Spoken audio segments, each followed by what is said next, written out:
Olá, amigos e amigas, boa tarde. Oi, gente, boa tarde. Um caso chocante. Um empresário foi assassinado dentro do próprio apartamento em Jardim Camburi, Vitória. O suspeito é um homem que ele conheceu por um aplicativo de relacionamento.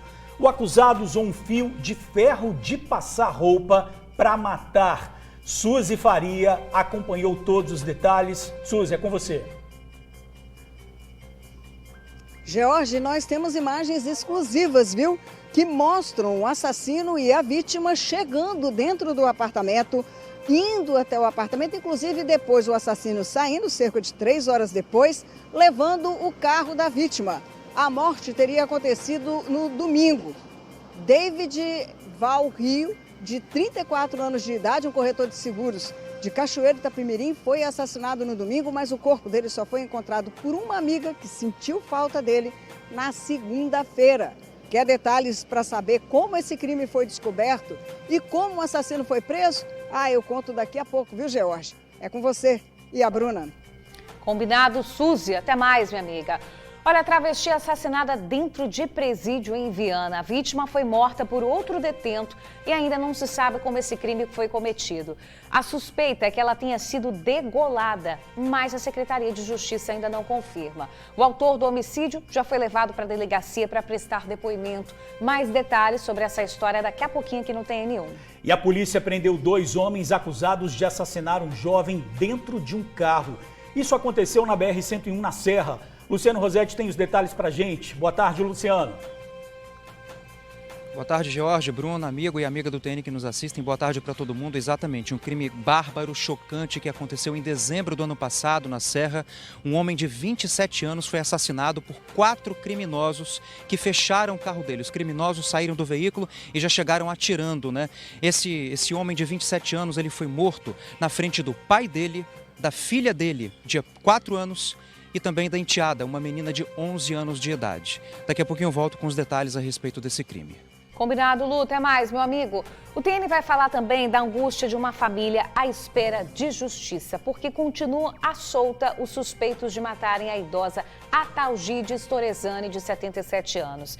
Essa idosa foi espancada e violentada sexualmente. A suspeita é que pelo menos 3 homens teriam participado desse crime, que aconteceu há 3 anos. Além de agredir de forma brutal a vítima, eles roubaram o dinheiro que ela receberia de aluguéis, além do celular dela.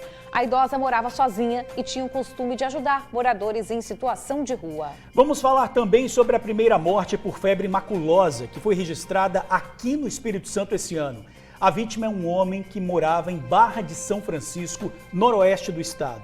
E esse ano, 10 casos da doença foram registrados no Espírito Santo. Daqui a pouquinho, todos os detalhes. A gente vai mostrar também as imagens da revolta. Um motociclista destruiu a própria moto depois de ser parado por policiais em Cachoeiro de Itapemirim. Ele estava com um amigo, receberam voz de parada e depois de serem avisados de um detalhe, deu a louca total. Olha aí o que eles fizeram. Partiram para cima dos PMs, arrastaram a moto, destruíram a moto completamente. E o motivo a gente vai conferir juntos já já. Agora, 12h, 4 minutos, não sai daí não, porque tem isso e muito mais no seu TN1. 12h, 5 minutos, TN1 de volta. Uma travesti foi assassinada dentro do presídio de segurança média em Viana. Pois é, esse crime foi cometido por outro detento. Vamos chamar a Suzy Faria, que tem detalhes pra gente. Boa tarde, Suzy. Boa tarde, George. Boa tarde, Bruna e amigos do TN. Esse fato aconteceu durante a madrugada lá no complexo de Viana, na unidade de segurança média. A vítima, que não teve nome divulgado, acabou sendo assassinado por um colega de cela. Teve a cabeça cortada e, de acordo com as informações, essa cabeça teria sido encontrada dentro de uma marmita. O homem não quis falar sobre a questão do crime, por que cometeu o crime, mas ele já foi autuado, levado à Delegacia Regional de Cariacica, onde prestou esclarecimentos sobre o crime. Ainda não foi informado nem o nome do autor, nem o nome da vítima, só que estava na cela onde normalmente ficam recolhidos os homossexuais. Nós ainda estamos aguardando essas informações, estamos pesquisando, George, para ter mais detalhes do que aconteceu. É com você e com a Bruna. Valeu, Suzy. Obrigado aí pelas informações. E olha, a polícia prendeu 2 homens acusados de assassinar um jovem dentro de um carro na BR-101 na Serra. Pois é, esse crime, que aconteceu em dezembro do ano passado, foi cometido na frente de 2 crianças e do pai da vítima. A gente lembra bem, um crime chocante, um caso terrível. O Luciano participou de uma coletiva de imprensa, Lu? O delegado responsável pelas investigações deu mais detalhes do crime. É com você, meu amigo. Exatamente, meus amigos. Esse crime aconteceu especificamente no dia 13 de dezembro do ano passado e vitimou Alefim de Almeida Miranda, de 27 anos. Como vocês falaram, ele foi morto numa emboscada, estava passando no bairro Jardim Tropical, passava por uma rua quando foi avistado por 4 criminosos que estavam num carro. Alefim também estava no carro junto com a família dele, o pai dele, a filha dele, de 4 anos, e uma enteada, uma menina de apenas 11 anos de idade. Os criminosos viram que Alefim estava dentro do carro, fecharam o veículo dele, saíram do carro deles e efetuaram os disparos. Ele foi morto na frente de toda a família ali que eu citei agora, o pai, a filha e a enteada de apenas 11 anos de idade. Agora, qual teria sido o motivo desse crime? De acordo com as investigações, Alefim praticava roubos e furtos na região e a lei do tráfico, a lei impiedosa do tráfico, não perdoou. Os criminosos guardaram esse crime, eles recordaram desse crime e acabaram vitimando Alefim por causa dos crimes de furto e roubo que cometia no passado. Ele também tinha, de acordo com as investigações, amizade com outros traficantes. Então, o crime do tráfico, o Tribunal do Tráfico acabou não perdoando o Alefim e matou ele na frente da família. Agora a gente vai ver mais detalhes na entrevista que o Sandimori deu, o delegado Rodrigo Sandimori deu a respeito desse crime. Vamos ver mais detalhes na entrevista dele. 3 dos 4 desembarcaram armados, 2 deles fizeram a contenção, enquanto que o Roniel se aproximou do carona do veículo e efetuou disparos de arma de fogo praticamente a queima-roupa na frente do pai e das 2 crianças. Após os disparos, os indivíduos se evadiram do local e o pai da vítima ligou o veículo e dirigiu o veículo até as margens da BR-101 com o objetivo de pedir socorro. Porém, a vítima não resistiu aos ferimentos e foi a óbito no local, no colo do pai e na frente dos filhos que estavam acompanhando a vítima no dia do crime. O Edson, irmão do Alefim, ele foi morto no dia 9 de janeiro de 2017. Ele não tinha envolvimento com atividades ilícitas, trabalhava em um material de construção e no dia do crime ele foi até a região da Favelinha fazer uma entrega de material de construção. Após a entrega, ele foi surpreendido pelos traficantes da região da Favelinha, que desferiram golpes de arma branca e disparos de arma de fogo na vítima, que foi a óbito no local. Ele foi morto pelo simples fato de residir na região da Vala, que vive em constante guerra com o tráfico da Favelinha do bairro Central Carapina. Pois é, a gente acabou de ver aí uma família marcada por tragédias criminosas. Só para a gente revisar aqui, dos 4 criminosos que estavam naquele carro, 2 foram presos em março deste ano, 1 morreu num confronto com a polícia e tem um foragido também, aquele que dirigia o veículo, Vou passar o nome para vocês aqui agora. Daniel de Oliveira da Silva. Daniel de Oliveira da Silva, de 23 anos, era quem dirigia o carro na ocasião do crime. Esse rapaz está foragido. Então, se você tem denúncias para fazer, se você tem informações, ligue para o 181. Volto com vocês, Bruna e George. Valeu, Luciano. Obrigado pelas informações. Gente, o motorista de aplicativo que foi baleado e mesmo ferido conseguiu dirigir até o hospital, recebeu alta e já está em casa. Notícia boa, Ele ficou 8 dias na UTI, foi atingido com um tiro no rosto e ainda está, claro, aí com dificuldade para falar. Vamos ver na reportagem de Tainara Nascimento. O motorista olha as marcas do tiro que levou na cabeça, agora como um testemunho de um milagre. Após 8 dias internado e depois de 12 dias do crime, a fala ainda é arrastada por conta do maxilar que chegou a ser quebrado. Mesmo assim, ele faz questão de ressaltar o milagre que viveu. Nasci de novo, uma nova oportunidade. Adilson estava parado nesta rua quando percebeu que seria vítima de um assalto. 2 homens passaram de moto, pararam um pouco mais adiante e retornaram até aqui, na janela do carro. Foi aí que um deles pediu o celular da vítima e ainda para que ela desbloqueasse o aparelho. Mesmo depois que Adilson entregou o celular, ele ainda levou um tiro na cabeça. O crime aconteceu nesta rua do bairro Ibis, em Vila Velha.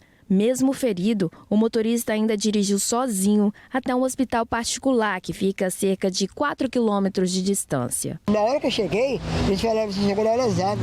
Se você demora 5 minutos, você morreria. Essas imagens gravadas no dia do crime mostram o estado do carro após o disparo. Já na porta do carona ainda é possível ver a marca que o mesmo disparo que atingiu a cabeça do motorista deixou. A vítima, que já possui um comércio, agora não pretende voltar a fazer corridas. Só vou alugar carro agora.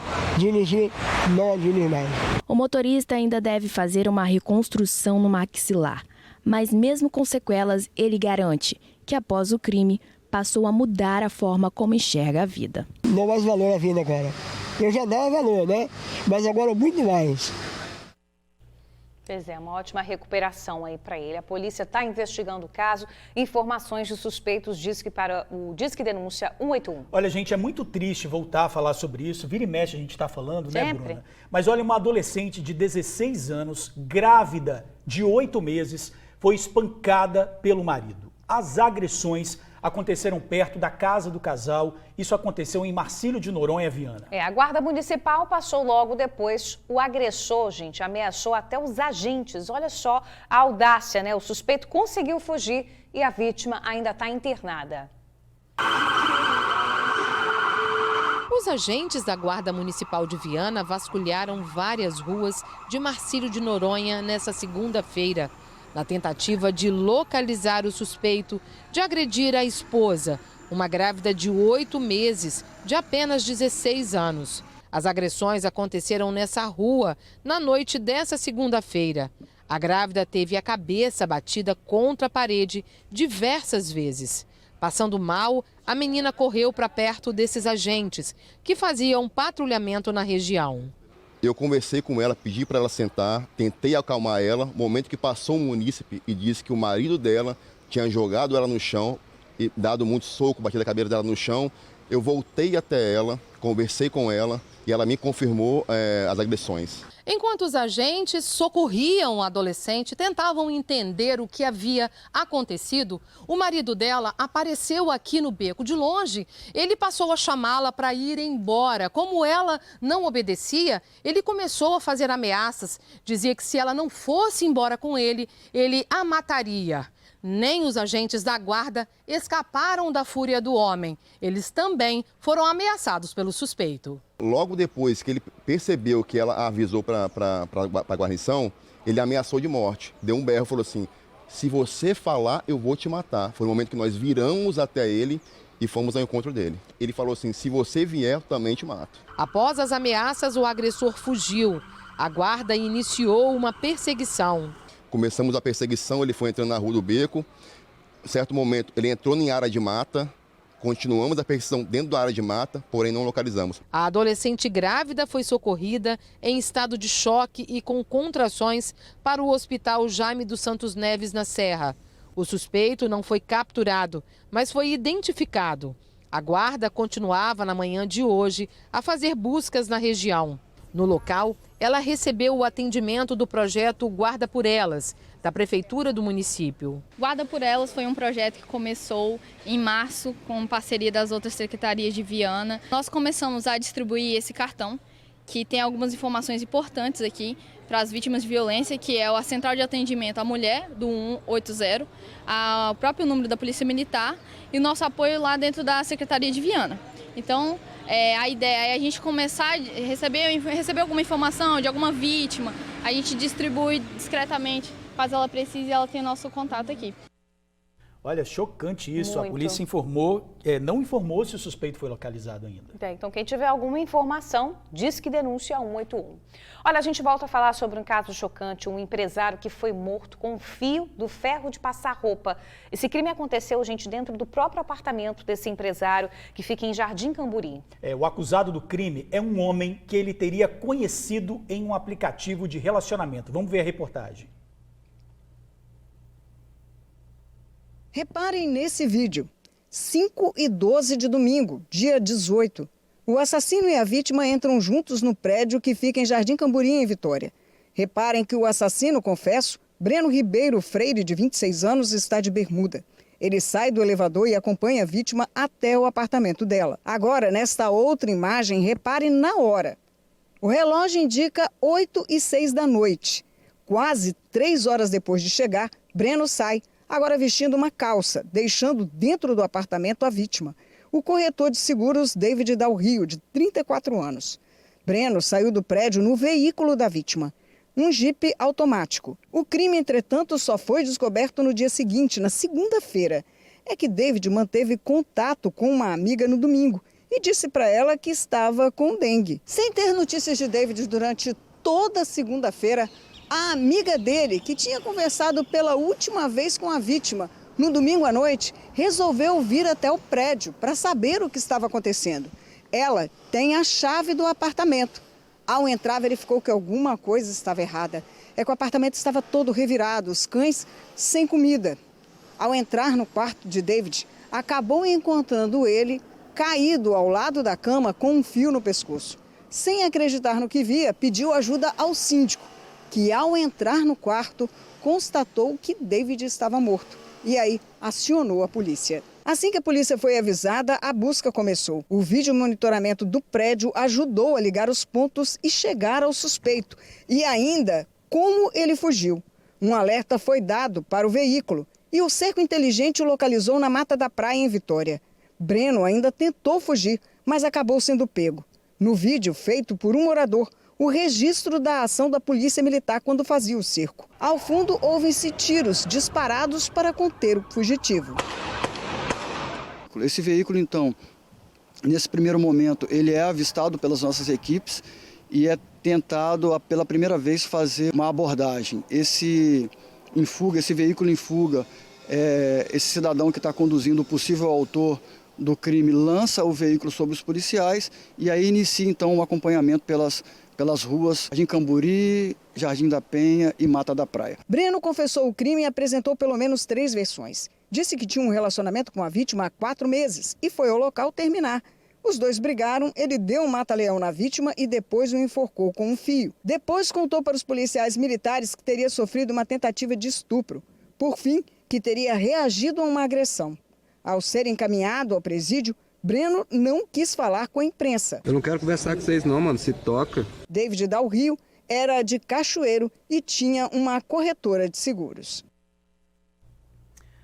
Suzy Faria já está por aqui para dar mais detalhes, mais informações sobre esse crime chocante, né, Suzy? É com você, minha amiga. Pois é, Bruna, como eu expliquei aí na matéria, o crime teria acontecido entre 5 da tarde e 8 da noite, lá no próprio apartamento da vítima, para onde Breno seguiu com ele. Chegaram tranquilos, normais. Parece que o Breno já tinha sido visto por outras pessoas ali da região com o David algumas outras vezes. Uma frequência não tão grande assim. E logo depois que ele sai, leva ainda 5 minutos ali dentro do prédio para aprender um pouco a mexer com a caminhonete, né, com o Jeep que ele sai. E se você observar na descida ali, ele vai com todo cuidado. Pois é, ele chegou a dizer para os policiais civis que conversaram com ele que depois que ele fez isso não tinha muito mais o que fazer. Ele saiu para dar um rolê com a caminhonete ali, com o Jeep, melhor dizendo. Ele foi passear, visitar amigos, namorada, ficou passeando sem problema nenhum, enquanto a vítima ainda estava dentro do apartamento. A amiga só descobriu quando deu falta, porque David não entrou em contato com ela durante todo o dia e nem respondeu aos chamados. Parece que o celular dele também teria sumido, desaparecido de dentro de casa. E como vocês viram aí, ele acabou sendo pego logo depois que o cerco inteligente foi acionado pela Polícia Militar. Assim que o síndico chamou a polícia e já deu todos os detalhes de como encontrou a vítima. Agora, o detalhe é que o rapaz aí, o Breno, ele não teria sido preso sob essa questão do homicídio não, viu, Jorge Bruna? Ele foi preso, de acordo aqui com o que informa a polícia, ele foi preso em flagrante pelos crimes de resistência, desobediência e dirigir sem habilitação. Mas vai acrescentar mais um crime nessa lista. Agora vai ter um mandado de prisão expedido contra ele. O delegado Marcelo Cavalcante, que quem vai investigar este caso, deve pedir essa prisão dele já nas próximas horas. E não vai ser muito difícil encontrá-lo porque Breno já está na cadeia. Né, Jorge Bruna? Pois é, Suzy, é um caso aí realmente chocante para todos nós. Eu sei que você está apurando, né, as coisas estão acontecendo, mas a gente estava até conversando aqui o seguinte, a gente vê que há uma diferença aí do tamanho de corpo da vítima e também do assassino. Sim. Não houve, não sei se você chegou a apurar, os vizinhos relataram alguma briga, por quê? Porque a vítima pode ter sido dopada também. A polícia trabalha com esse tipo de hipótese, Suzy? Olha, há uma possibilidade. Parece que um suco que tinha dentro da geladeira, ali na região, foi levado para a investigação. Exatamente porque a compleição física, tanto da vítima quanto do autor, são desproporcionais. Porém, a informação que ele teria passado para os policiais é que num determinado momento que ele entra em luta corporal com o Breno, ele consegue dar um mata-leão, desacordá-lo. Com esse mata-leão, ele aperta bem forte o pescoço. O David acaba desfalecendo por alguns instantes. Ele então aproveita, pega um fio que tem ali perto do gomador e aí sim o enforca até asfixiá-lo, até matá-lo. Então há essa possibilidade também. Ele conta que a briga foi dessa maneira, mas parece que a perícia recolheu alguns materiais ali de dentro, inclusive esse suco, para avaliar se o David pode ter sido dopado. Porque, afinal de contas, você vê aí, de 5 até as 8, ele passou aproximadamente 3 horas dentro do apartamento da vítima. E fica sempre aquele alerta, né, George? Toda vez que uma pessoa leva uma outra para dentro de casa, principalmente que ela não tem tanto conhecimento e confiança, é um risco que corre e que pode acabar assim, né? George, Bruna? Suzy, só uma última informação. A família do David já foi ao DML, reconheceu o corpo. Você tem essa informação, minha amiga? Parece que eles estavam, Bruna, hoje pela manhã, eles já teriam chegado ao DML e já estariam fazendo todo o trâmite para liberar o corpo dele e levá-lo para Cachoeiro, de onde o David é. Eles já estão aqui em Vitória, sim. Tá certo, Bruna? Suzy, obrigada aí. Obrigada, minha amiga, pelas informações. Qualquer novidade, você chama a gente. Vamos seguir aqui com o TN1, gente, porque é o seguinte, uma família está em busca de justiça. 3 anos depois do crime, a morte brutal de uma idosa em Vila Velha ainda está sem solução. A Tagilde Storezani, de 77 anos, foi violentada e brutalmente espancada. Um crime que tem muitas perguntas e nenhuma resposta.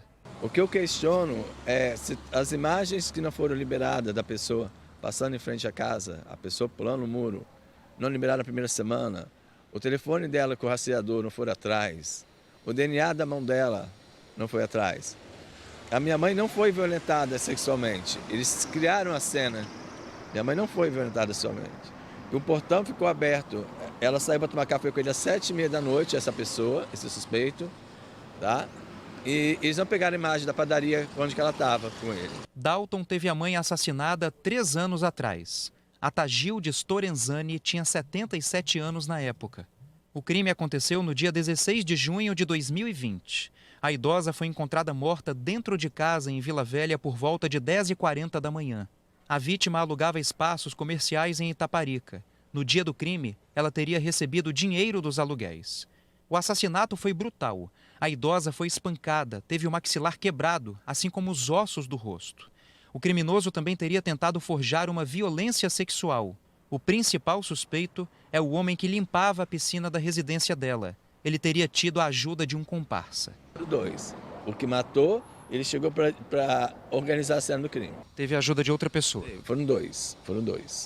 A informação que eu tenho são os 2. Em nota, a Polícia Civil disse que começou a investigar esse caso assim que os fatos ocorreram e que o inquérito segue em andamento na Delegacia Patrimonial.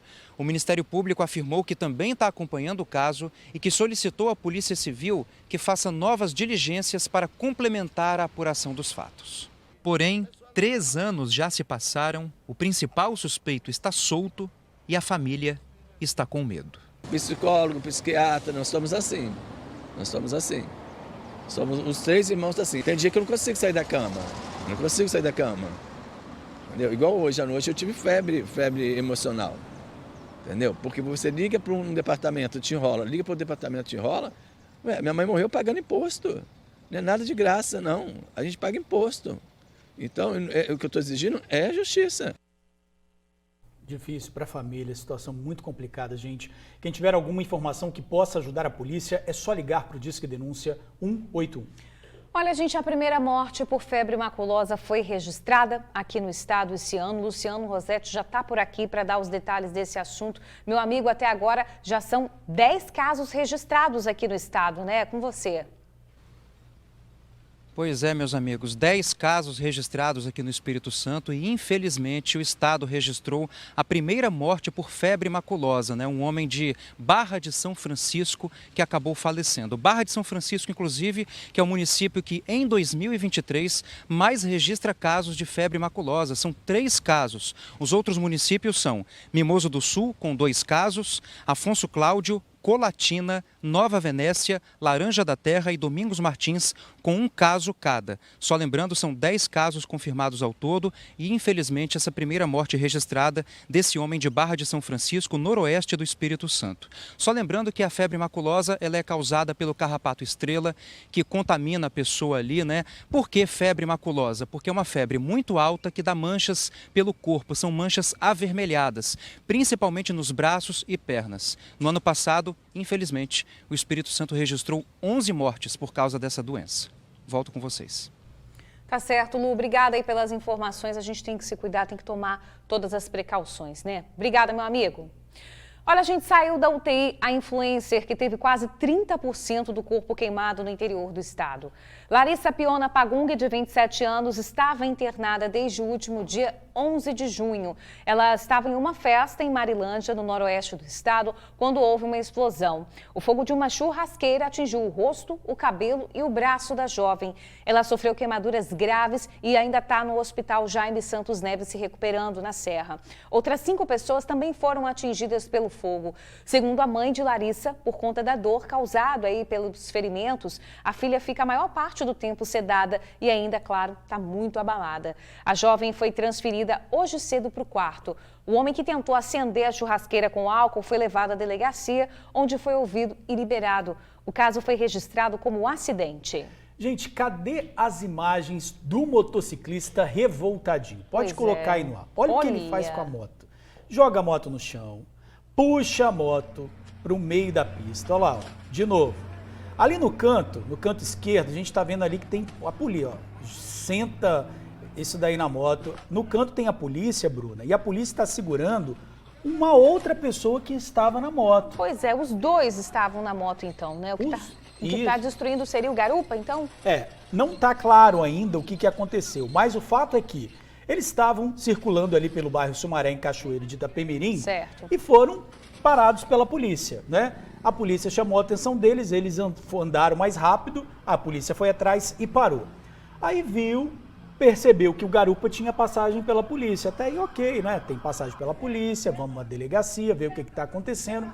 Mas na hora que falou que o licenciamento do veículo estava vencido... Aí o bicho pegou. Aí começou essa revolta aí, começou a destruir tudo. Você vê que todo mundo parou para ver essa cena. E tem um detalhe, que a pessoa que está sendo abordada ali pelos policiais militares, eles estão, na verdade, incitando esse homem aí a destruir, ele está incitando a destruir a moto. Ele fala o tempo todo, vai lá, pode destruir, destrói tudo mesmo. Que tá preso, né? O que está preso. E o outro seguiu ali as orientações direitinho, tá aí, ó, acabou com a moto. Pois é, no final das contas, esses dois foram levados para a delegacia e vão responder, né? Desacato, muita coisa aí aconteceu nessa situação, além de ter que pagar o licenciamento. Vai se ter quiser que pagar. A moto de volta, mesmo destruída. Mesmo destruída, quer dizer, prejuízo em dobro, 3 vezes prejuízo, né? Que loucura. Olha, agora a gente vai falar do transtorno enfrentado por alunos de Viana. Eles estudam em Domingos Martins e pagam o transporte escolar até lá. Só, gente, que de uma hora para outra a empresa resolveu aumentar a mensalidade, causando situações constrangedoras. Vejam só, uma das funcionárias foi flagrada cobrando o reajuste das crianças. O vídeo foi gravado escondido por um dos alunos. Nele, uma das representantes da empresa manda um recado. Caso eles não entrassem em contato com a empresa, poderiam ter consequências. Em contato com a empresa ou ir no escritório. Depois a companhia não avisou. Nós estamos avisando. Nesse caso, o senhor avisa. O outro de Viana, eu estou avisando. Cuidado para não ter surpresas, tá? Porque avisado está. Os alunos são moradores de Viana, mas estudam em Domingos Martins, cerca de 40 minutos de casa. Mas toda essa confusão começou depois que a empresa contratada para fazer o transporte escolar decidiu aumentar a mensalidade pela segunda vez, mesmo com um contrato garantindo um valor fixo até dezembro deste ano. O ano passado a gente estava pagando 270. Aí foi mandado um contrato, pra gente, para estar renovando para o ano de 2023 no valor de R$300. Aí a gente, acertou esse valor, ficou de fevereiro a dezembro. Quando chegou em maio, a gente foi comunicado pelas crianças, porque no primeiro momento a empresa não contatou os pais, falou com as crianças que ia ter esse aumento de R$80. Quando os pais nos procuraram, a gente vislumbrou aí uma quebra de contrato, visto que havia apenas 3, 4 meses que tinha feito um aditivo, no contrato, e que ele pleiteava o ano todo desse transporte, no valor de R$300. Então ela unilateralmente fez uma comunicação aos pais que esse reajuste se daria agora no meio do ano para R$380. Aos pais, a empresa afirmou que o valor aumentou porque outros contratantes não estavam com a mensalidade em dia. Neste período, quem não concordou com o aumento teve consequências. Alguns alunos chegaram a ser barrados na porta do ônibus, como mostra esse vídeo. Ele não vai deixar eu entrar. Não vai entrar na escola. E chegaram a perder avaliações nas escolas. Ela me ligou, chorando. Mamãe, eu não fui para a escola, eu tinha que ter ido para a escola, eu vou levar falta, eu vou perder matéria, desesperada, revoltante. Eu fiquei numa revolta, sendo que a gente paga todo mês e tem 6 anos que ela estuda lá e passando por um transtorno desse. Nós tentamos contato com algum representante da empresa no local, mas fomos informados que eles não estavam. No momento, nenhum se encontra. Você sabe quando alguém vai chegar? Onde eu consigo falar com eles? Olha, não sei dizer exatamente o horário, não passaram. O Tranco esteve aqui, mas ele saiu. Já por telefone, a resposta foi a mesma. Eu gostaria de falar com a Marlene. Exato, a gente consegue falar com ela? Olha, ela não chegou aqui na empresa ainda. O PROCON do Estado já está acompanhando o caso e ressalta consequências caso alguma irregularidade seja constatada. 2 questões chamam nossa atenção. Uma é a quebra de contrato unilateral.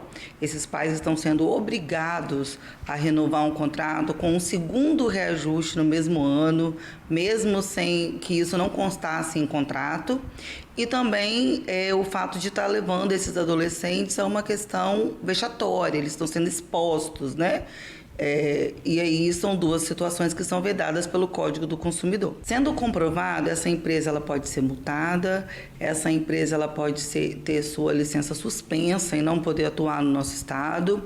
Então são situações que nós temos um prazo até o dia 26 de junho agora, para a gente se manifestar e encaminhar a resposta aos consumidores. Aumento 2 vezes no ano fica pesado para todo mundo, Nossa produção continuou tentando falar por telefone com algum representante dessa empresa, mas não teve retorno não, tá? A gente espera que o PROCON consiga resolver o problema dessas famílias. Olha, vamos voltar a falar da ação de policiais no bairro Felrosa no fim de semana. Os policiais aparecem nessas imagens aí tentando imobilizar um homem que está no chão. Mas, durante essa abordagem, um dos PMs chuta 2 vezes a cabeça do suspeito. A Polícia Militar disse que foi verificar a denúncia de tráfico de drogas em um bar. Mas, quando as equipes chegaram, o homem foi visto dispensando drogas e fugindo para um banheiro. Esse suspeito resistiu à prisão e se jogou ao chão. Por isso, a PM disse que foi preciso imobilizá-lo.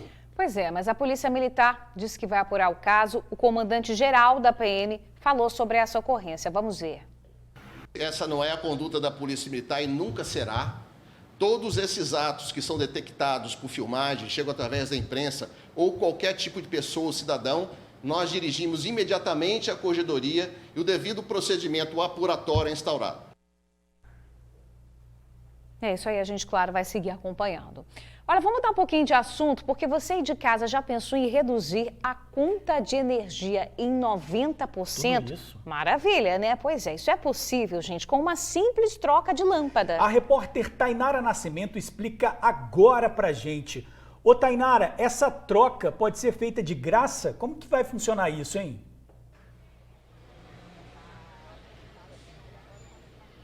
Ei, George, de graça. Hoje, por exemplo, quem estiver aqui por perto da praça principal de Serra Sede pode fazer aqui. A EDP está com uma tenda aqui atrás, onde o morador pode trazer a lâmpada antiga, que daqui a pouco o gestor da EDP, Luciano, vai explicar pra gente, e pegar uma novinha e ainda de quebra ganhar uma economia grande, né, Luciano? O Luciano vai explicar direitinho, vai mostrar qual é a lâmpada antiga, o tipo dela e como que a gente consegue ter essa economia no bolso. Boa tarde, Tainara. Boa tarde, Jorge, Bruno e aqui nos assiste aqui na TV Tribuna agora no jornal. Então, pode ter economia de até 90% se você troca uma lâmpada incandescente por uma lâmpada de LED. Então, essa lâmpada economiza até 90% se você mantiver o mesmo hábito de consumo em relação à lâmpada incandescente. E também pode ser realizada a troca de lâmpadas fluorescentes compactas. Então, qualquer tipo dessas duas lâmpadas aqui você pode vir trocar por uma lâmpada de LED. Até 6 unidades por instalação, por residência. A pessoa também que, além de trocar a lâmpada, hoje consegue fazer um cadastro aqui na tenda, é isso mesmo, Luciano? Exatamente. Existe também o programa da tarifa social, né, que é um programa do governo federal e pode ter uma economia de até 65% na conta de energia. E aqui, além de fazer a substituição das lâmpadas, a gente também está fazendo o cadastro para esses clientes que têm esse direito, né, dentro do programa. Tá joia, Luciano, muito obrigada. Vou mostrar aqui para o pessoal de casa que o Luciano estava explicando que até agora, começou às 10 da manhã, Bruno e George, já foram mais de 100 lâmpadas trocadas. Eu vou falar aqui com a senhora que estava conversando com a gente. Qual o nome da senhora? É Creuza. Creuza, já trocou quantas lâmpadas? 6. Cadê as suas lâmpadas? Já vai pegar uma novinha em folha? Isso. E a economia para o bolso é boa? Vai usar o dinheiro que vai economizar em quê? Muito boa. Mara. Acho que eu vou fazer um lanche. Ai, que maravilha, Creuza. A gente estava conversando ali com o Wilde mesmo. Tá bem movimentado, os alunos passaram aqui mais cedo, trocando, garantindo essa economia. E fica aí a dica. Olha, para o pessoal que está nos assistindo, a tenda vai aqui na praça principal de Serra Sede até sexta-feira. Bruna e George. Ô Tainara, eu não sei se você está perto aí do representante da EDP ainda, mas tem muita gente mandando mensagem aqui perguntando, já que é na Serra Sede, se isso vai acontecer em outros locais ou se pode ir em algum local físico, além dessas tendas que são mostradas, para fazer essa troca de lâmpadas. Não sei se você está perto dele aí para fazer esse questionamento.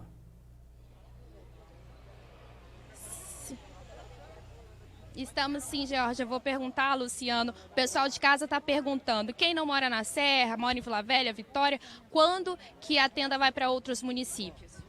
Excelente pergunta. Não precisa ser morador do município da Serra para vir aqui fazer a troca. Mas também para evitar o deslocamento, né? Na semana que vem, essa semana inteira aqui nessa pracinha, até sexta-feira, às 16 horas. E na semana que vem, no bairro Vista Mar, em Cariacica. No mês de julho, nós estaremos no município de Vitória e Vila Velha. Aí entre no site da EDP, edp.com.br e veja qual vai ser o local. E precisa trazer algum documento ou traz só a lâmpada? Traz a lâmpada, uma conta de luz e o documento de identificação pessoal. Tá certo, então muito obrigada, Luciano, pela disponibilidade. Fica aí a dica para o pessoal de casa, a economia é sempre bem-vinda e aí é uma ótima oportunidade aqui da tenda da EDP. George, Bruna. 90%, muito bom. Excelente. Tainara, obrigada aí pelas informações, agradeço também ao nosso amigo. Olha, gente, a polícia ainda está procurando o suspeito de uma série de ataques em Inconha, no sul do estado. As ocorrências foram registradas no fim de semana. Agências bancárias, um supermercado, uma pizzaria foram arrombados e depredados. A porta do banco foi quebrada, o alarme disparou e a PM foi até o local. Lá dentro, gavetas foram reviradas e papéis foram jogados no chão. Horas depois, o alvo foi a um supermercado no centro da cidade. A pizzaria, que fica no andar de cima, também foi arrombada. Olha a confusão, né? Tinha sangue no local, o que indica que o suspeito pode ter se ferido durante o quebra-quebra. Quem tiver informações, pode ligar para o Disque Denúncia 181. Uma jovem foi encontrada morta na serra. O corpo estava em uma área de vegetação. A vítima foi reconhecida pelas tatuagens. A perícia da Polícia Civil e a Polícia Militar chegaram na rua Rio Turiaçu, em Eldorado, na Serra, por volta de meio-dia. No local havia o corpo de uma mulher em estado avançado de decomposição. Ela estava vestindo apenas uma blusa. Moradores contaram à Polícia Civil que, por volta das 10 horas da manhã, crianças brincavam na rua quando desceram até essa região de mata e encontraram o corpo. Elas voltaram assustadas, chamaram as mães, que acionaram a polícia.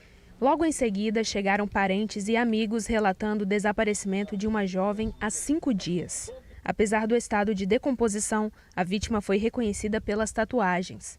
Laira Valesca das Neves Gomes, de 26 anos, foi identificada pelo irmão. Ela deixa 3 filhos e o do meio, de 8 anos, esteve no local. É um baque, né? É um baque porque ela é gente boa. Ficava 3, 4 dias fora, entendeu? E voltava. A jovem morava em Novo Porto Canoa com a mãe e 2 filhos. De acordo com parentes e amigos, ela fazia uso de drogas desde os 14 anos.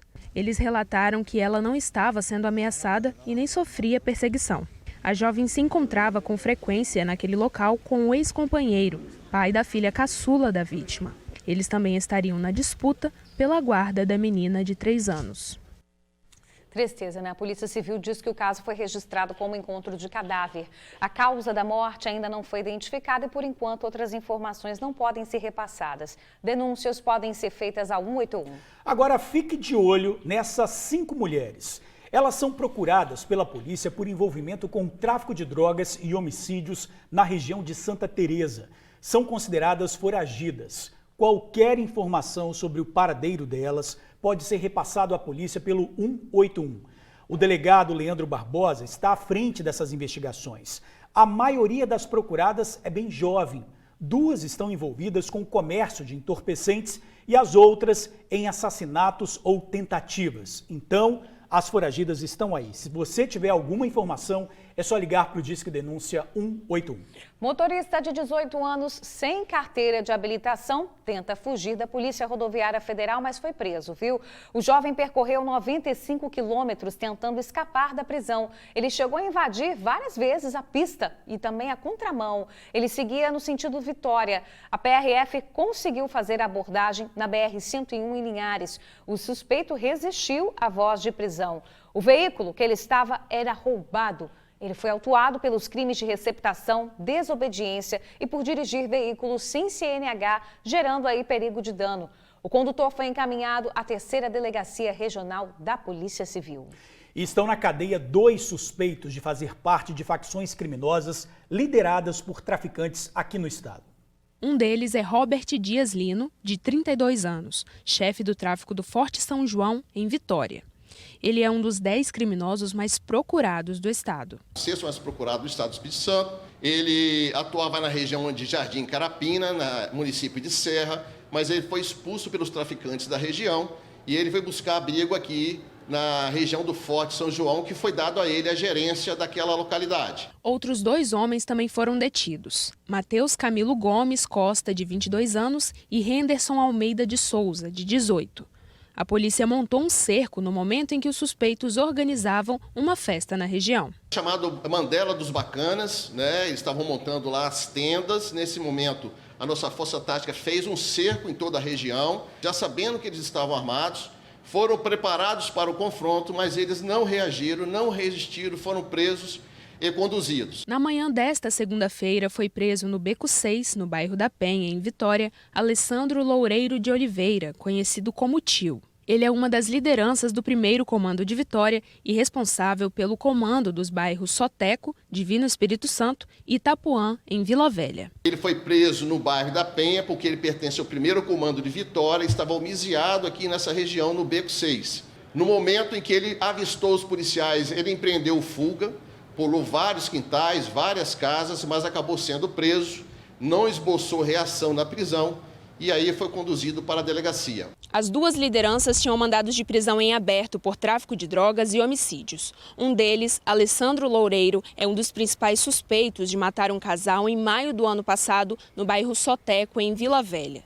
Em comum, os 2 estavam foragidos há mais de um ano, após uma saidinha de Dia das Mães. Tem que haver uma reformulação imediata dessa legislação para que esses indivíduos, já conhecidos, né, da Polícia Militar, do sistema prisional, eles tenham um tratamento diferenciado na avaliação da possibilidade ou não de receber esse benefício. Olha, a gente começa hoje o julgamento do feminicídio de Luana Demonier. A jovem foi assassinada pelo ex-namorado Rodrigo Rosa. Quem tem as informações para a gente sobre esse caso é a repórter Tainara Nascimento, de volta aqui com a gente. É com você, minha amiga.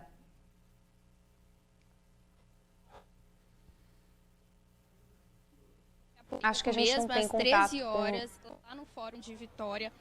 O caso aconteceu em Vila... Bruna? Ei, Tainara, minha amiga, pode falar, é com você.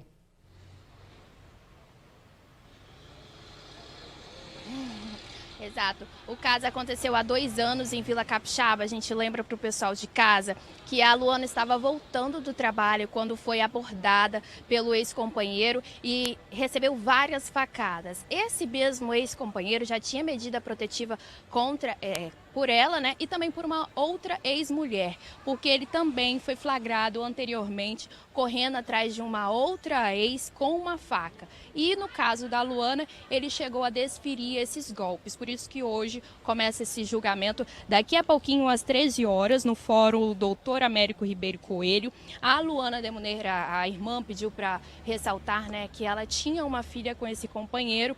E ele, antes desse crime, ele ainda entrou no ônibus, começou a ameaçar, falava que iria matar ela. Aquelas pessoas ali que estavam no ônibus com a Luana perceberam que havia algo errado, mas ele desceu. Depois, quando a Luana estava chegando em casa, a gente tem até imagens desse crime, ele persegue ela, começa ali uma discussão e depois ele pratica esse crime. A família pediu para ressaltar esse julgamento que começa logo mais, nessa expectativa, né, que justiça seja feita e que ele, de fato, seja julgado pelo crime que cometeu. Bruna? Olha, esse caso aí, né, Tainara, ele chama atenção por alguns fatores. A Luana era uma das 3 mulheres que se juntaram, criaram um grupo para fazer a denúncia contra o Rodrigo. Inclusive, a gente tem imagens de um outro ataque a uma outra vítima, a uma auxiliar de expedição, que é isso aí. Pode encher a tela, por favor. Estava tendo uma festa na rua, esse aí, o Rodrigo, ele tenta esfaquear uma outra vítima. Os familiares estavam ali envolvidos, né, as pessoas, os convidados, conseguiram desarmá-lo, tiraram a faca dele, mas a gente vê que a outra vítima percebe a chegada do Rodrigo e ele vai para matar. Essa, gente, é uma das 3 que se juntaram para fazer a denúncia contra o Rodrigo. E eu queria que colocasse novamente as imagens do momento em que a Luana foi atacada, essa daí. Antes dessa imagem acontecer, eles já tinham acionado a Polícia Militar. A Polícia Militar foi até mais à frente, a uma casa, em que eles já estavam programando a prisão dele. Só que ela serviria como, entre aspas, uma isca para levá-lo até lá. Mas olha só o que acontece, ele pega, já está armado e já foi para matá-la. Pois é. Ou seja, ele tentou contra as últimas 3 ex-namoradas dele. Com ela, com a Luana, ele tinha um filho. E nessa vez ele foi e cometeu esse crime. Mas com as outras ele já tinha tentado? Já tinha tentado, continuava solto. Pelo menos a Luana tinha medida protetiva que não resolveu o problema. A medida protetiva não salvou a vida dessa jovem. Quer dizer, ela foi morta na rua de casa. A polícia militar estava pertinho ali dela. Infelizmente, ninguém conseguiu proteger a vida aí dessa jovem. Agora vamos saber, será que a justiça vai ser feita? Quanto tempo ele vai ficar preso em regime fechado? Porque se botar em semiaberto também é um perigo danado para as outras mulheres ainda que sobreviveram aos ataques. Pois é, e nesse caso, infelizmente, ele matou a Luana, né, que já estava tudo próximo ali para acontecer a prisão dele, e no outro só não conseguiu porque tinha gente. O que chama a atenção, né, Bruna, é que estava lotado. Ele tentou entrar dentro da casa. Não se intimida. Não se intimida, para matar auxiliar de expedição com todo mundo perto. Exatamente. Ou seja, não tem como esse assassino ficar solto. Não dá, é um perigo para todo mundo, né? É um risco. Tainara Nascimento, minha amiga, obrigada aí pelas informações. Gente, um idoso morreu num grave acidente ontem à noite na BR-101, no sul do estado. Eduardo César Macija, de 63 anos, estava no Fiat Uno que se envolveu numa batida com uma carreta na cidade de Anchieta. De acordo com a Polícia Rodoviária Federal, o homem teria sofrido um mal súbito, batendo de frente com outro veículo. No Fiat também havia uma passageira de 49 anos que foi socorrida com ferimentos graves. O condutor da carreta não se feriu. 4 homens foram presos em Linhares por porte e posse ilegal de arma de fogo. 27 armas foram apreendidas nos bairros Conceição e São José. Os policiais prenderam 4 homens entre 43 e 62 anos em flagrante por posse ilegal de arma. O detido mais velho é suspeito de reformar as armas e recarregar munições. Foram apreendidas espingardas, garruchas, pistolas, revólveres, munições e peças. Na mesma residência, outros 3 homens foram presos. Todos foram autuados por posse e por porte ilegal de armas. Os 4 foram encaminhados à delegacia. Segundo a Polícia Civil, as armas serão periciadas para identificar a origem delas. E já a gente volta com uma denúncia, venda de dados de aposentados a golpista. É um instante só. Estamos de volta, 12h54, quadro Mundo Digital chegando para a gente falar hoje da venda de dados de aposentados a golpistas, hein? Pois é, Eduardo Pinheiro já está aqui na área. Eduardo, meu amigo, por exemplo, quando o aposentado descobre que usaram, os dados dele para fazer o empréstimo, o que essa pessoa pode fazer? Então, ele vai ter que procurar os meios legais, procurar a polícia para a polícia investigar, né? Infelizmente, esses vazamentos de dados pessoais têm se tornado muito comum e o impacto desses vazamentos gera uma avalanche de golpes, golpe para tudo que é lado, né? Porque esses dados pessoais, dados confidenciais, eles acabam empoderando os criminosos que eles acabam usando esses dados para passar credibilidade em seus golpes. A Lei Geral de Proteção de Dados, a LGPD, veio justamente para tentar frear esses vazamentos e proteger os nossos dados pessoais, para combater aí também esses golpes, o uso indevido de dados pessoais e também esses golpes. Nós preparamos aqui, Bruna, Jorge, uma telinha, né, com as principais modalidades de golpes que esses vazamentos podem implicar aí nesses golpistas. Primeiro ali, ó, golpes da Previdência Social, do INSS, prova de vida, eles fazem contato, né, com o beneficiário, com o aposentado e passam várias informações verdadeiras que acaba passando de fato aí uma credibilidade no golpe e aí eles conseguem dados pessoais, mais dados pessoais ainda e também dados bancários. Falso funcionário de banco, né? Vazam dados de funcionários, até dados mesmo que estão lá nos sites abertos, né, da Justiça, eles buscam esses dados, né, por exemplo, quem está com uma ação na Justiça para estar ligando, fazendo contato com o idoso, né? Geralmente os idosos são aí em busca de precatórios, acreditam que ele vai receber lá aquele dinheiro que faz jus e acaba caindo num golpe. Então, muito cuidado com os falsos, né? Funcionário de banco. E o golpe dos amoroso, né? O scam que se aproxima desses idosos para estar deixando esses idosos apaixonados ou apaixonada para ter vantagem financeira. Só ter dinheiro deixa essa pessoa muitas vezes endividada e também com problemas psicológicos, problemas de depressão.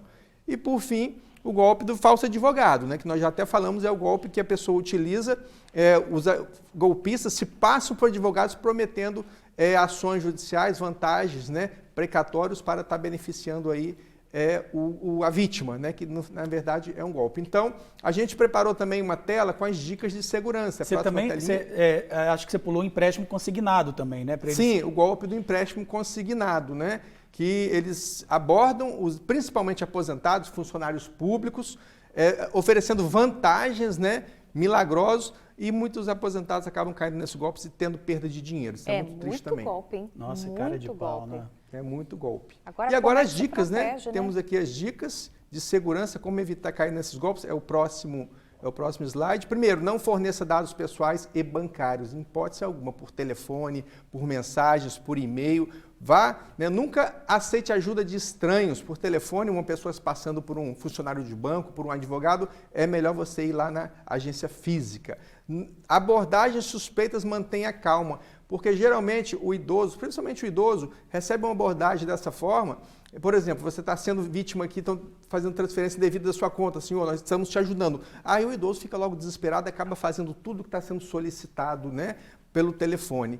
Próxima dica de segurança, vamos ver aqui, busque sempre os canais oficiais. Busque os canais oficiais. É bom você já ter um telefone da sua agência bancária, o telefone do INSS, porque qualquer abordagem por telefone, né, ou por e-mail, você já liga, busca os canais oficiais. Se for nos ambientes físicos, na loja física, né, do INSS, do banco, melhor ainda. E por fim, última dica, talvez a mais importante, mantenha-se bem informado. Ouvindo Eduardo Pinheiro. Né, o nosso quadro Mundo Digital, porque quem conhece esses golpes, sabe como que eles são praticados, o modus operandi, não cai no golpe, você logo identifica o golpe e você vai saber como se livrar, como se proteger. Fica aí a dica. Isso aí. Ó, tá na hora de encerrar o TN. Vamos encerrar todo mundo Vamos? junto, Bora, protegido aí com as dicas. Gente, beijo pra vocês. Até amanhã. Até amanhã, gente. Um abraço.